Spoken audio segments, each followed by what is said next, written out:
আসলে আমাদের প্রত্যেকের ব্যক্তির হোক, প্রতিষ্ঠান হোক, রাজনৈতিক জায়গা থেকে দলীয় পর্যায়ে হোক, মত পার্থক্য থাকবে, যে কোনো একটা বিষয়ের পক্ষে বিপক্ষে আমাদের মতামত থাকবে, কিন্তু সেটা যেন কোনোভাবেই এই ধরনের অপ্রত্যাশিত ভ্যান্ডালিজমের পর্যায়ে না যায়।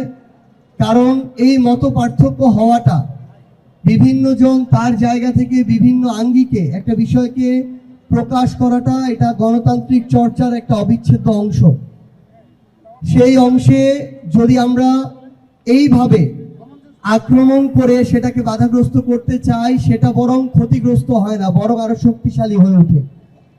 সেই জায়গা থেকে আমাদের এই যে প্রথম আলোর সাথে যেটা হয়েছে, এটার সাথে আমরা সহমর্মিতা প্রকাশ করতে এসেছি এবং এই ঘটনার যেন কখনোই আর পুনরাবৃত্তি না ঘটে, সেই জায়গা থেকে আমরা এই অন্যায় যেটা হয়েছে, আমরা আমাদের জায়গা থেকে চাই যে সেটার যেন সুষ্ঠু তদন্ত সাপেক্ষে বর্তমান সরকার সেই বিষয়ে উপযুক্ত ব্যবস্থা গ্রহণ করে।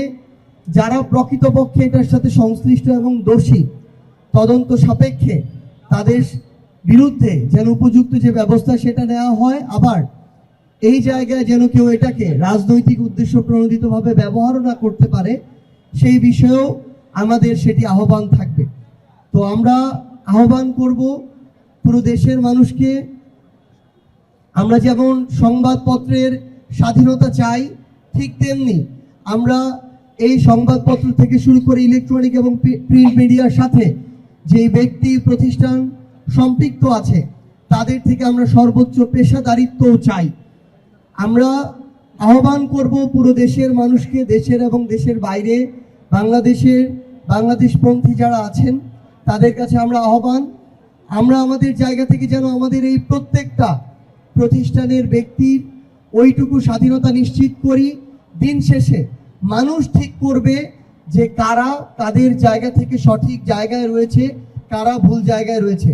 কিন্তু এই ধরনের আক্রমণ কখনোই আমরা আমাদের জায়গা থেকে প্রত্যাশা করি না।